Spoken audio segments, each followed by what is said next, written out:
Welcome to her Life Unscripted podcast, inspiring burnt-out women and stretched-thin mamas to embrace the unscriptedness of life.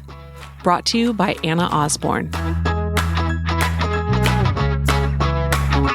Hello, ladies, and welcome to Her Life Unscripted, episode 19. It is a beautiful day to be here with all of you, and I'm just really excited about today's topic because we are talking about women in anger. And I just love our guest today, the lovely Michelle Farris. She is an anger management, substance abuse, and relationship specialist. She's also a licensed psychotherapist.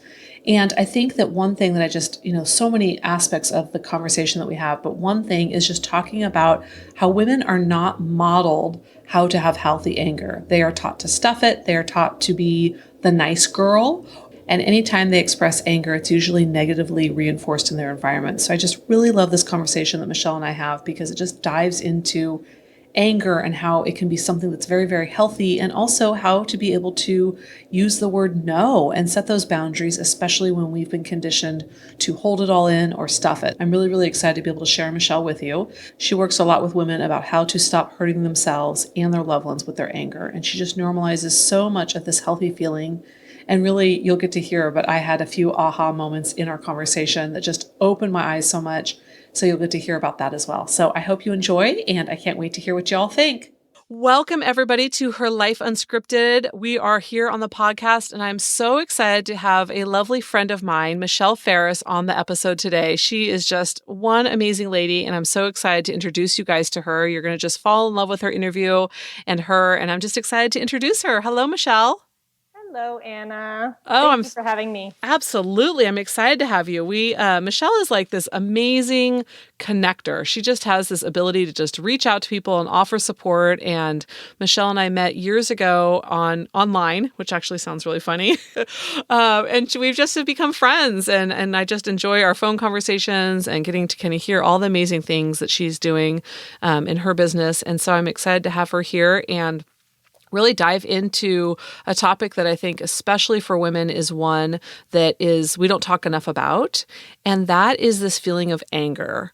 And so Michelle is an anger specialist in amongst all of her specialties, but she's here to really talk about this feeling of anger and really how women not only hurt themselves with their anger, but their loved ones. So Michelle, welcome to the show. Thank you. It's funny because the reason is actually pretty personal why I like anger, because a lot of therapists don't. And I get really interesting reactions when I say that I work with anger. But for me, I learned, and I think this happens for a lot of women, is that we learn really early on not to have our anger and to be nice and to put others first. And I learned that really well. And I realized as I was growing up in my 20s that it didn't work not to have anger in my relationships because I wasn't authentic. I just thought that would be an interesting thing to work on because for me, I grew up with a rager. And so I decided, well, heck, if that's what anger looks like, I'm not going to do that. Thank you very much. I'm going to be a nice gal and stuff it.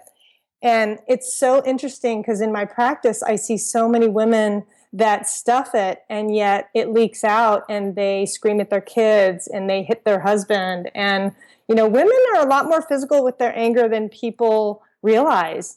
It just gets minimized because they think they're not doing physical damage. Yeah, absolutely. And I think it's so interesting. There's this book called Raising Cain. I don't know if you've ever read it, but it's so interesting because they use this analogy in the book about, and I'll link the book in the show notes for those of you that are interested in reading it, but it talks about as a culture that we really kind of teach men that the only acceptable feeling they're allowed to have is anger. Yep. And they use this analogy of that, if you are doing a repair project around your house and all you're given is a hammer, that you're going to be really good at, nailing things together or pounding holes in walls. But when it comes to other things like putting in a screw or, whatever the case may be, that you're going to be really inept or, lack of tools because all you have is the one tool of the hammer. And so they, talk about anger being the hammer, and that as a culture, we really teach men, you just have this one feeling.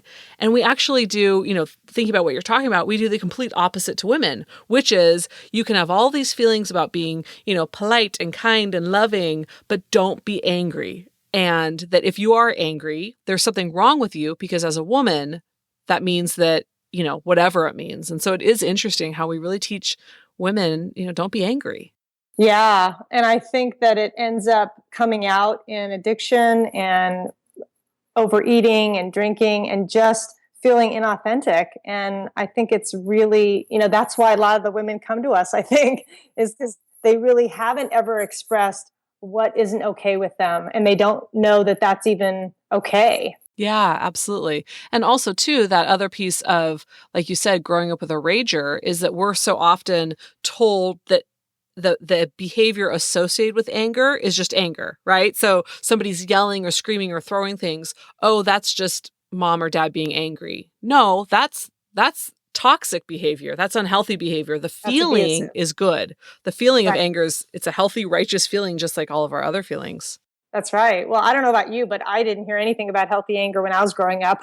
No, absolutely. I mean, I saw anger as, something that was loud, and it never got really kind of discussed in that it's okay to be angry. And I know, so much of my work in my early days of doing therapy was with domestic violence survivors.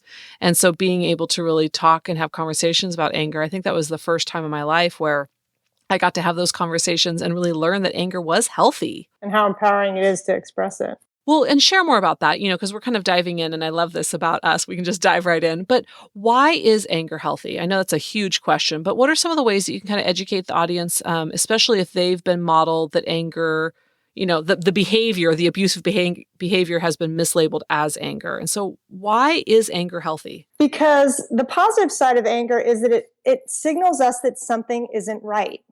Whether it's within ourselves, within our relationship, in the environment, there's something out there that we're not okay with. So anger in its positive form really helps us know our limits. Because if someone asks me a favor and I just intuitively feel, I don't want to do that, but I say yes anyway, I'm missing the opportunity to pay attention to what my no is.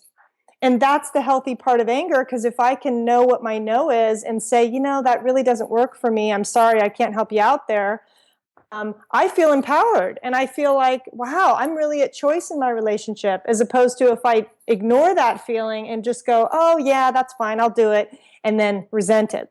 Yeah, and that resentment then is kind of that stepping stone to the anger as it bubbles and bubbles and bubbles. Right. The other part, I think, is that, and for me personally, this made a huge difference, is I was not authentic in my relationships until I could own my anger. Because I would say yes to you to be liked. And when I stopped doing that, I felt so much more connected, because I felt like I could say, sorry, Anna, that doesn't work out for me. And I could still feel connected to you because I told my truth. I think people really don't see the value anger has in terms of being authentic and really being able to be known, because we all have it. We all have our limits. It's just whether or not we give ourselves permission to actually express them. That's a good point. And that fear that comes up, if I express this anger, will that lead to rejection? Will that lead to not being liked? Will that make me excluded? And that is a huge fear, I think, a lot of times, especially when we get in that people-pleasing behavior of let me say yes, even though everything inside of me is screaming no. Yeah, and I think that's the main reason why people don't do it, because they have these ideas that they're going to lose approval and people are going to get angry. And it's just, it's so ironic, but it's not true. Because I know when I started this myself, people didn't really care. I said no, and they'd say, okay, cool. And I was shocked, because I too had that belief that, oh my gosh, they're going to be really angry at me. And they really weren't. And that's why I always recommend, when people start off, do little tiny things and do it with the safest people in your life that you feel like, okay, if I say no, I know they're going to love me anyway. Because that's the place to start and to practice. Yeah, I absolutely agree. We used to do this exercise in the domestic violence survivor groups I used to run, and we would have them, sit in a circle, and they would have the person next to them ask them some arbitrary thing like, I forgot my bus money. Do you mind loaning me $2? Or, do you have a piece of gum in your purse? Or can you pass the tissue? Or whatever, it was, just to get them used to saying no. And it was so interesting of hearing them, it's kind of like, well, unfortunately, at this moment, I'm unable to give you a mint because, and it's like, no, it's no. Like it's a complete Yeah. sentence, and these arbitrary things that were safe, right? There was this container of this group that we've, spent so many months getting to know each other, and even being asked to do a small exercise of saying no was excruciating because there is that story. Like you said, the story in our head is if I say no, I will be rejected or I will not be liked. And I think being able to say no in that direct form is more of a long-term goal for most of the people I see. For sure. I wrote a post about the 5 nice ways to say no. And because it's like you're right, people don't want to say it in its entirety because it feels aggressive, even though it's not, it's assertive. We both know that. But that's why, I heard a long time ago, let me get back to you on that. I love that. Yes. Because so many of us feel pressured to say yes immediately. And that's what prevents us from setting boundaries. And just being able to say, let me get back to you, can give you that pause so that you can feel like you have a choice. Yeah, absolutely. Yeah, I had there was a group that I was a part of, and we were talking about this exact subject because I feel like it's one, like you said, saying no directly is a very long range endpoint. And so these conversations are necessary over and over. But one gal had said that she, in order to practice saying no, she had gotten out her planner. This is back in the paper planners, write everything down. And on her calendar, she had literally written in every single square something, just the word something. Right. And so that people would go to her and say, hey, Sally, can you help me out with the potluck on Friday? Hang on, let me check my calendar. And she'd open up her calendar and here's this visual reminder. And she would go, I'm really sorry. I've got something going on that day. I love it. Because she did, Yeah. right? Like something was written there. And it was this great exercise to ease into being able to give these softer no's until we're able to do it in a direct way. Right. I think that really helps people feel less intimidated to do it. Because the other part of saying no, or sorry, not saying no, but expressing healthy anger is it keeps you balanced emotionally. Because if I'm not holding on to all these past resentments and anger that I'm not expressing, I feel pretty darn good. I'm not going out into the world with a pack of bricks on my back. So people don't realize how much stress they're carrying by burying their anger. Well, let's dive in there because I love that you're saying that because I think so often when it comes to, women and anger, it is something that is modeled to us either in a very unhealthy way or it's told to us, don't even have that feeling, right? And so I would imagine oftentimes when women are coming to you, they're not saying, hey, I've got an issue with anger. I was modeled abuse and it was called anger. I mean, they come to you with what? Like what are some ways that listeners can think like, wow, that connects with me and maybe I really need to explore my relationship with anger? I think a lot of women come in complaining that they're not getting their needs met and they're resentful and they don't know how to put themselves first, but they're not even saying it that directly. So part of, and I will say that women have gotten more direct and assertive coming in, actually naming their anger as a problem, which I've been really, and I know that's not, general population, but, so there is an aspect of that I think is coming to be more in the forefront. But what I do is I just teach them, okay, what are your early warning signs? What does your anger look like?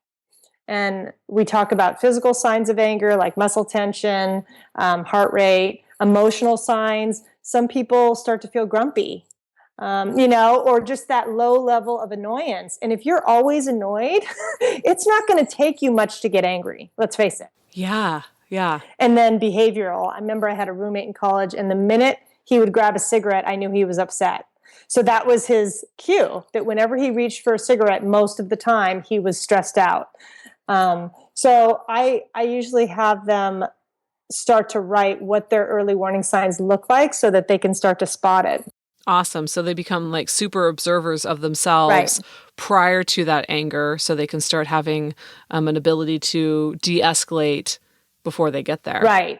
And some women, like you said, they don't relate to the word anger at all, but they certainly relate to resentment, overwhelm, feeling like they're not getting their needs met in relationships because they're giving to everybody else and they're not getting what they want back.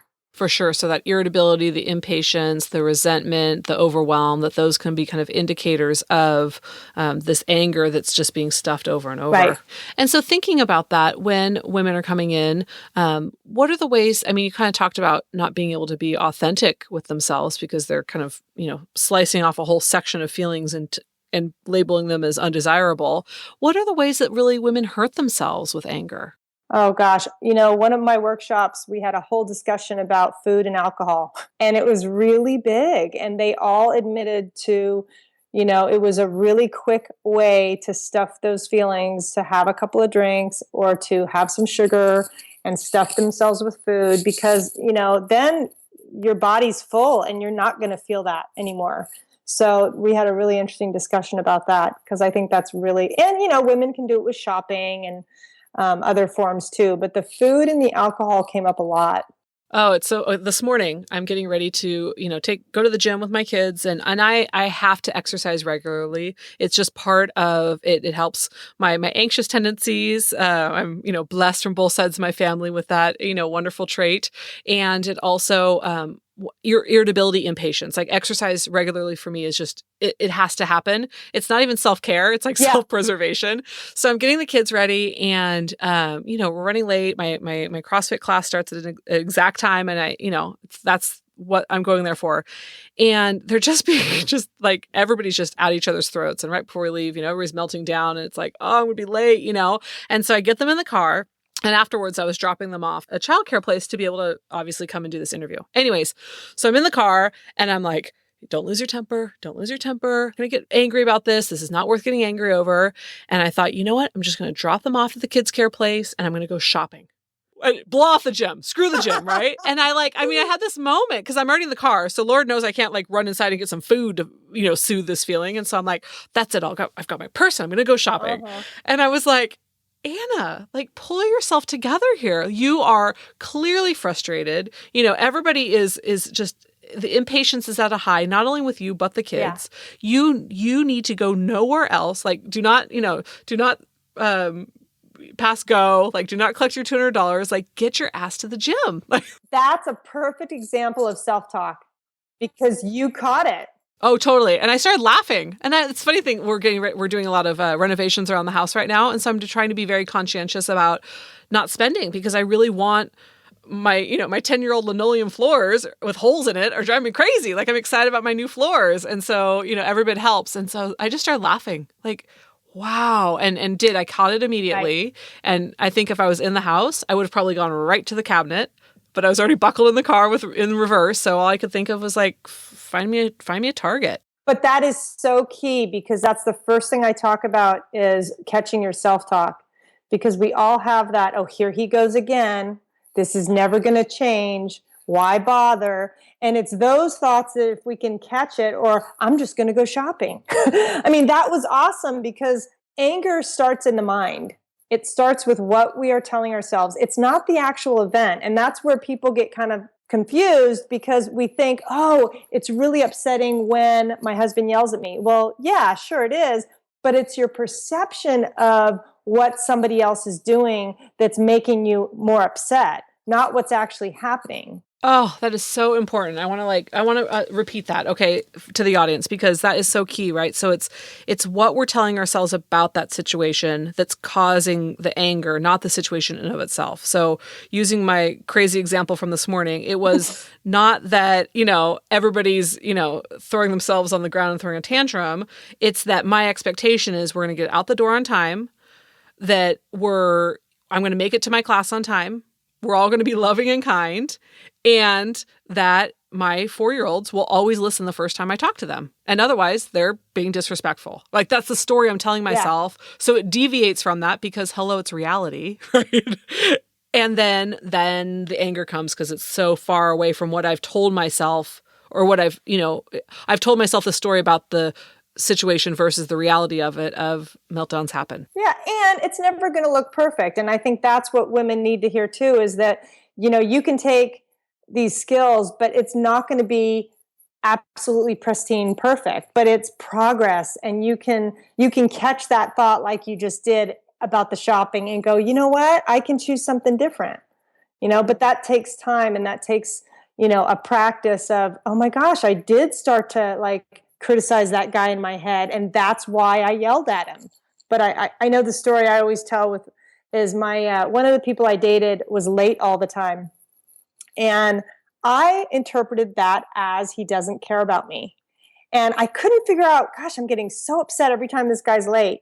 And it dawned on me one day that I am connecting being late with being loved. And once I realized that, I thought, oh, that's my stuff. And that's why I'm getting angry. It has nothing to do with what he's actually doing. It's my interpretation of what he's doing that's causing me so much pain. So if we can get to that, and that's how I call them triggers, because we all have them. We all have certain things that trigger us to a deeper level where we may go from 0 to 10 pretty fast because it's a really old trigger, and it often, stems from childhood or different experiences that have been really painful. Oh, that's so powerful. It is being able to catch it is such a huge thing. And I think oftentimes, working with folks is the sadness. I mean, it's definitely frustration, but it moves to this place of sadness of I did it again, right? Like I couldn't catch myself. I noticed it way after. And so how do you kind of support people with that piece? Because as they get below the anger, there does start to be that sadness of I'm still telling myself that story and it's making me show up in a way that isn't authentic to me. Well, to me, there's progress in that, though, because the first step in change is awareness. So maybe somebody is going to catch it right after it happens and they feel regret, but they caught it. So the next time they might catch it before, they might not. But if you keep your mind focused on, okay, I am going to catch my thoughts. Maybe that's the first goal. I mean, as you put your mind to it, you are going to get better and better. But I always support, hey, even if it's a week later, a month later, if you dissect something that happened a year ago and now realize what the self-talk that contributed to it was, great. To me, that's a success because you're learning, oh, that's how I can start to change this. It's not necessarily going to show up in the moment right away. And I think that's where we have really hard expectations of ourselves. Yeah, I agree with that. And I think that we do have this expectation that change is linear, right? And that I love that you're talking about celebrating the success of just seeing it. Doesn't matter when you see it. A year later, you're giving yourself a different experience of that situation, and that starts to really unlock a lot of stuff. Fascinating. And so you run these anger workshops and these anger classes. And so tell me about what. And so it's all women that are in the classes right now, correct? Yes. I know you've got. Okay. Yes. You've got one for men kind of coming up maybe in the fall you're thinking about. Yeah, I think actually I'm going to do a webinar so that I can open it up to both. But yeah, I've been doing, it's called Taming Your Anger, and we dive into what their anger looks like on the first half, because again, catching it and knowing exactly what it looks like is part of the way of changing it. And then the second piece is learning all the tools and practicing them and how you can deal with not only your anger, but someone else's. Yeah, one thing I remember, and I still see it in the work that I do now, is this kind of like pendulum effect that takes place. When I've worked with clients that tend to be very passive and that they don't have a voice in the relationship or just kind of, their family of origin, is that they will start working to change that voice to be more authentic to who they are, and they swing from passive all the way to aggressive. Yes. Right? And so then it's everybody in the world's like, whoa, what's going on? Right? And then it naturally finds its resting place back in the middle, which is assertive. Right. But that swing that's so intense, how do you see clients go through that same thing where they've been this doormat, if you will? It's such a bad term, but they've been, passive for so long, and now they're really coming into their own. They're doing something that's so courageous, which is finding their voice, and boom, it's aggressive and it's blowing everybody away. That happens a lot because usually those are the people who have stuffed their anger for years and years. And when it does come out, it can come out as rage. And they can own that and say, you know what, maybe that's where you make a plan. Because when that anger comes out, especially if they're doing the pendulum swing, like you said, which is really common, that might not be the time to actually go to your partner or that person. That's the time to utilize some other tools like taking a walk, listening to music, calling a friend and venting, doing some uncensored writing. and or vigorous exercise is great. I love hearing that you're doing that because I think that's so powerful for stress and anger. But if they can utilize a tool first, then that rage isn't going to go into their relationships as much. Can you talk a little bit about that of what does it look like when anger starts going into relationships? I mean, obviously there's all the real, kind of dramatic things that we see, but what are the ways that it's kind of more subtle that people may not be aware of that really is negatively impacting their relationship? Oh, I have it. Okay, so there's 3 styles of anger, and the first one is the exploder, which we all know, that's the rager, the stuffer. But the last one is the jabber, is what I call it. Ooh, I like that. Tell me more. And that's the one where, here's an example. You ask me a favor, and I say, well, sure, of course I'm going to do that for you. Don't I always? So there's a cutting sarcasm in that. So on the one hand, I'm saying yes, but my tone and my words are not matching it. So it's very passive aggressive. And it's crazy making for the other person because they feel like, well, she just said yes, I should be happy, but this doesn't feel right. But nobody's talking about it. So the person ends up on the receiving end feeling a little nuts. Oh, absolutely. It's, shaking your head yes while you're saying no. And that's where I think, men do that too, but I think I've seen it more in a pattern of women where they're starting to get in touch with their anger, but they're still not ready to let it out, so it comes out anyway. Oh, absolutely. I used to work with somebody who I kind of realized she didn't think I was pulling my weight. That's hard to believe. I thank you for that, which she is like, you're not my boss, you don't know my workload, but for whatever reason. And every time I'd see her, she would go, oh, it's so good to see you. I haven't seen you in forever. Where have you been? But it was in this way that just was like, because I don't think you're working hard enough. It was like, it was so jabby. And every time I left, I would brace myself as I would enter the building, but every time I would see her, it would just, I'd just feel this like gunk over me. Like, what did I just get slimed with? Right. Because I was trying to show up and then I just got slimed or jabbed in the process. Well, and it doesn't promote a good relationship or connection because there's no safety, that's right? That's right. And there's no authenticity in that. Absolutely. And so thinking about, having these conversations, what are ways that we can make anger more safe? I think that what you shared about is so beautiful of that it really, the feeling is healthy. It's that behavior we connect with it that turns into, aggression or violence or abuse. But what are the ways that we can really thinking about, I have a daughter of my own, of being able to really model anger as a healthy thing? So the biggest shift I make, and I'm sure you do this with your couples too, is the shift from you to I. So unhealthy anger is more about blaming you and attacking you because I'm talking about your behavior. And that's part of what's increasing my rage because I'm focusing on what isn't happening that I want to have happen. Versus in healthy anger, I'm talking about me. When you called me a name last night, when you didn't return my text, I felt really angry. So it's all about what my experience is. I name it without having any judgment around it. So the key to an effective iMessage is it has to be an actual fact. It can't be I'm really angry because you never support me. What does that mean? People don't know what that means. And it's an attack because you're insinuating that someone's always doing that. So, as people start out, that's what I tell them is just start with the iMessage. And if the I feel sounds too canned, start with the behavior. When this happened, here's what I felt. I got annoyed. That's fine. But make it more about you because that's the empowering part. Because that way you get to say what you feel. And then the other person is a choice on what they want to do about it versus trying to get them to change, which is what unhealthy anger is typically. Speak more about that. What do you mean? So have you ever noticed when somebody is raging, who are they really talking about? They're not talking about themselves. Right. They're really talking about what you're doing wrong and why you have to change. Right. I mean, I'm not calling myself a name. I'm calling them a name.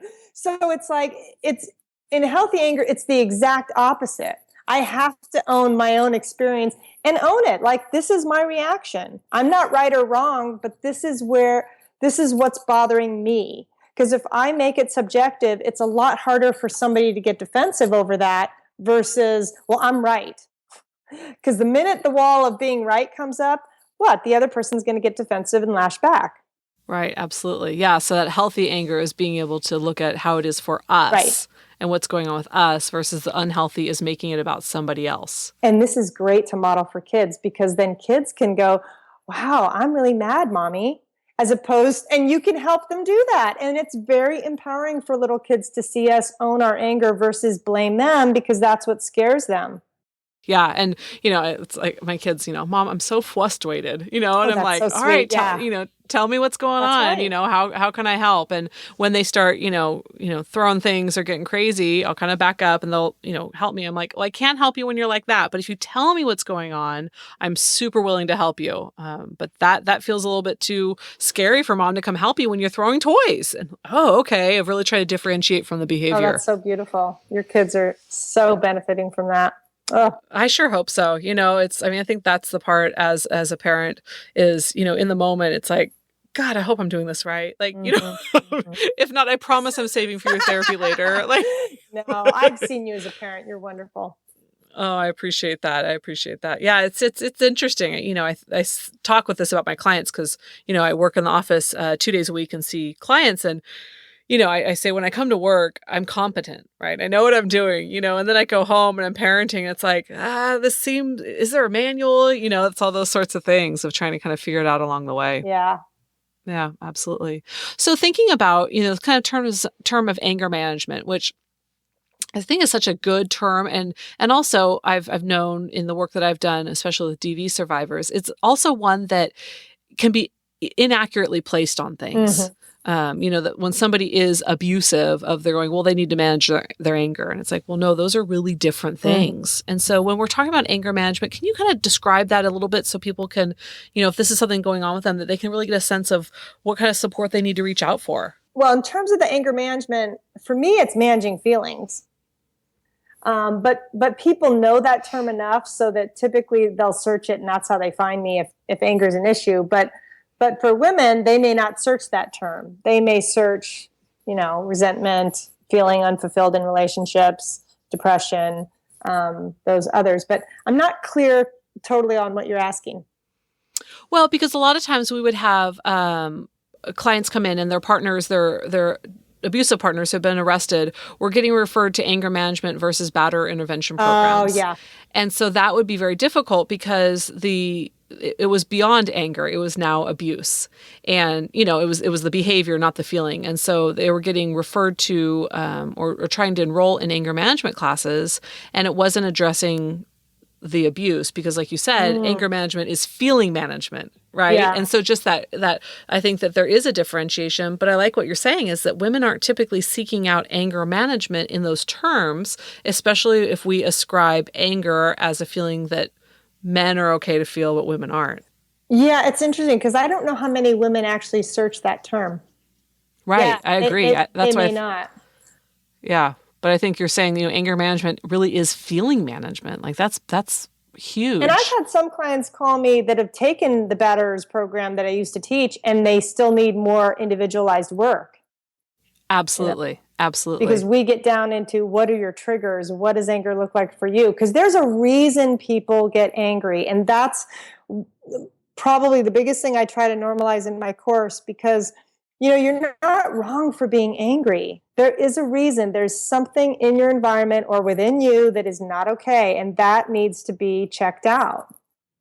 And, for men, because they have this permission to get angry, but they also have gotten so far into the rage at this point because they too aren't learning how to do healthy anger. So, they're sort of in the same boat as women in some ways. Absolutely. It's like the same struggle, just manifested or experienced differently. I definitely agree with that. Yeah. And I think that's so true that with Batterer intervention programs, being able to do that additional work around anger management, right? Because the Batterer intervention program is kind of that learning the different behavior, or unlearning a bad behavior or a negative behavior. And then the anger management is really that feeling management. What do we do when frustration grows or impatience? And how do we experience anger in a very healthy way rather than one that creates a lot of dangerous situations? So, as we're I want to be so mindful of your time because you're so generous to be able to give of it and talk today. What are some, thinking about women in anger, what are any sort of kind of words of wisdom or just kind of, insights that you want to offer to them as we start kind of closing up to be able to help women who are struggling with anger be able to get the support that they need to start looking at the story they're telling themselves? I love that. Well, there's three things. One is, what's your self-talk? What are you telling yourself that's contributing to your anger? What are your early warning signs? So what does it look like, especially in the body? Because that can be the first and the easiest way to catch it, whether it's sweating or, the rapid heart rate. Some people get a headache or some people even blank out. They have that numb feeling, and that's a sign because there's a reason you're numbing out. But the third part is make a plan. Don't do it when you're angry, but beforehand, like, what could you do? Can you take a walk around the block? If you have small kids, can you get them in the stroller and move? Can you call a friend? Can you remove yourself from your partner if the anger is in the relationship so that you can, and agree to that, because that's what's going to help de-escalate it. In the beginning, I teach a lot about just remove yourself. Just say, hey, I need a break. I'll be back in 20 minutes. Because it really takes 20 minutes for the stress hormones to calm down anyway. That's good to know. Yeah, because, sometimes if people come back too early to the interaction, that it hasn't dissipated to a level that's healthy. Yeah, and if they don't leave, they'll think of a great retort and come back and go, ooh, now I really got them. Versus if you've left for a walk, chances are you're going to get that 20 minutes. Absolutely. That's a really good point. And I think another thing that you brought up today that I want to kind of highlight as we're closing up too is those boundaries, right? And this power of being able to say no and have that be this goal that we're working towards, that is, in our authentic place. Right. No is a completely okay answer. That's right. And sometimes people aren't ready to say no in their relationship, but they might be ready to do some writing about it or go to Al-Anon. Al-Anon's a great place to get support around boundaries in relationships, or talk to a girlfriend or a counselor, but start exploring it, because in the relationship might not be the best fit in the beginning, but to get that support outside the relationship can really help. Yeah, I love that, of being able to just kind of write it out and get it out to really explore what you're telling yourself about that situation that's kind of igniting that anger. Awesome. So Michelle, tell people where they can find you. You are just doing so much work around anger and codependency and boundaries. And it's just, as women, I can't get enough of your stuff. So share, how can people find you and kind of, learn about your work? So my website is counselingrecovery.com. And I do write a blog on, relationships, anger, boundaries. Anything that can improve relationships is what I tend to target, because I think people need a lot of help around that area. And I have a blog sign up on my website. Fantastic. I will link that in the show notes too, so folks can pop over to your website. Any last things you want to kind of share before we start to kind of finish closing up? Yeah, don't beat yourself up for feeling angry. It's okay. And if you have some unhealthy anger, you've likely learned it. So give yourself a break. Don't punish yourself for learning ways of anger that don't work, because, that's where it's not your fault. But you can learn how to do it differently, and it's not going to have to take years. You can just start that shift from you to I, and that is going to start the road in the right direction. I love that. The power of learning is that we can always learn new ways or unlearn the ways that we've now realized are unhealthy. And there's so much power in learning. Well, thank you so much for your time. It was so much fun. Thank you for having me, Anna. I really appreciate it. I had so much fun recording with Michelle, and just so much I learned from the interview. I started out my work in the psychotherapy world at a domestic violence, sexual assault, abuse center, working with survivors of abuse. And there's just so much about anger that I think is important to be able to learn about because it is so different from abuse. And being able to feel the healthy feeling of anger and know what to do with it in a very productive way, I think is just valuable information. And I love how our discussion really tapped into recognizing how women are modeled anger and the appropriateness of whether or not we're allowed to feel it. So I just really enjoyed her interview. There was so much that I learned from it. Obviously, you heard about my story with my kids, so it was just really, really helpful. And I'm just really excited to get your guys' feedback on it. And any questions you have, please send them to Michelle or myself. I have the resources that she talked about in the episode linked in the show notes, so you can find them there. And also, I want to let you ladies know that there's a few spots left in the retreat that we are holding on September 24th. So please pop over to the website to get those details. I know that there's a number of you that have reached out. I'm so excited for those of you that have signed up. I'm so excited to meet you in person. It's going to be amazing. So please pop over there to get that information, herlifeunscripted.com. And to all of you that have taken time to head over to iTunes and leave a rating and a review, thank you so much. Please, I encourage you to continue doing that. It's the best way for this podcast to be more visible to more people. And I just love every single one of you that I'm meeting. It's a complete honor. So thank you so much. Please do send in your feedback via the SpeakPipe app or to Anna at herlifeunscripted.com. You ladies are amazing, and I cannot wait to hear about the valuable lessons you get from Michelle's podcast episode and also your own stories around anger. I did a lot of journaling after the podcast with Michelle because there was so much that I realized about not only my own experience with anger, but also how it was modeled to me and what messages I took away from that. So I can't wait to hear what you learned too. Thank you so much, ladies, for letting me into your worlds and into your hearts. It has been an absolute pleasure, and I can't wait to talk to you all soon. Bye-bye.